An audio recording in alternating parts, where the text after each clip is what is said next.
আজকে আপনাদের সামনে চলে আসলাম কম্পিটিটিভ পরীক্ষার ম্যাথ নিয়ে। দেখো এই রকম আমি যে অঙ্কটা তুলেছি এইরকম অঙ্ক আমি এর পূর্বেও করিয়েছি। এই টাইপটা খুব গুরুত্বপূর্ণ। দেখো কোন পরীক্ষা এসেছে, যে কোশ্চেনটা তুলেছি সেটা আসছিল, সেটা হচ্ছে WBSSC কি হচ্ছে গ্রুপ সি গ্রুপ ডি এসেছিল। কি আছে, একটি ট্রেন 75 মিটার লম্বা একটি গাছ অতিক্রম করতে 20 সেকেন্ড সময় লাগবে। ট্রেনটির গতিবেগ কত? ট্রেনটার গতিবেগটা বের করতে বলছে। ভালো কথা।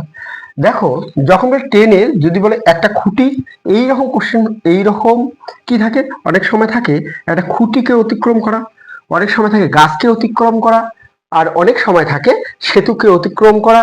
হ্যাঁ, যদি থাকে, যদি বলে যে খুঁটিকে অতিক্রম করা মানে খুঁটি, এই যে এটি একটা ট্রেন, মনে করে এটা কি ট্রেন, এই খুঁটিকে অতিক্রম করা মানে কি ট্রেনের দৈর্ঘ্য অতিক্রম করা। খুঁটিকে অতিক্রম করা মানে হচ্ছে ট্রেনের দৈর্ঘ্য অতিক্রম। এইবার খুঁটি না হয়ে যদি এবার এখানে যেমন আছে গাছ, গাছের দৈর্ঘ্য অতিক্রম করা মানে হচ্ছে এটা হচ্ছে ট্রেনের দৈর্ঘ্য।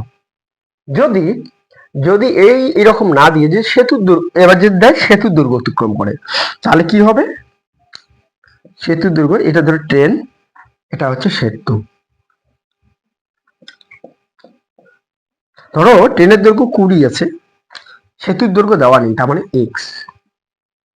বলে যে এত, যদি বলে যে 20 সেকেন্ডে মনে করো যে নিজে সেতুকে অতিক্রম করে, হ্যাঁ, তাহলে কি হবে? সেতুর দৈর্ঘ্য প্লাস হচ্ছে ট্রেনের দৈর্ঘ্য।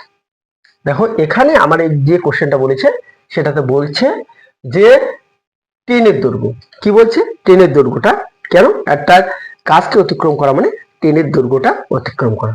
এখানে কি বলছে? একটি গাছ অতিক্রম করতে 20 সেকেন্ড সময় লাগে। কত সেকেন্ড সময় লাগে? মাত্র 20 সেকেন্ড। 20 সেকেন্ডে যায় কত দূর বলছে? 20 সেকেন্ডে যায় 75। 20 সেকেন্ডে যায় কত দূর? 75। আমরা জানি যখন গতিবেগ বার করতে বলে তখন ঘন্টার কথা বলে। তো 1 ঘন্টা মানে কত সেকেন্ড? 3600 সেকেন্ড। তো 3600 সেকেন্ড, 3600 সেকেন্ড কত? 20 সেকেন্ডে যদি যায় 75 মিটার, তাহলে 3600 সেকেন্ডে কি তাহলে বেশি যাবে, তাহলে বেশিটা কি হবে? উপরে যাবে। বেশি আসবে কত? 20 ইন্টু 75। এবার এই শূন্য কাটো, এটা দিয়ে এটা কাটো, 18, 18 36, এই শূন্যটি গেছিল শেষ।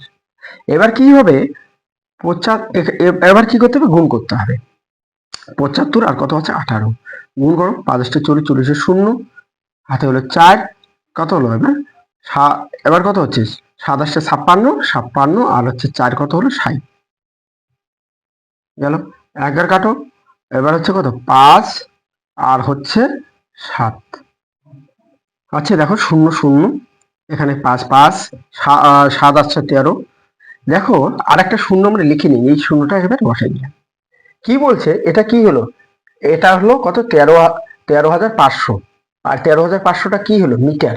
তাহলে আমরা কিমিতে পরিণতি যদি করি কত হচ্ছে তাহলে? কিমি, তাহলে কত জানি?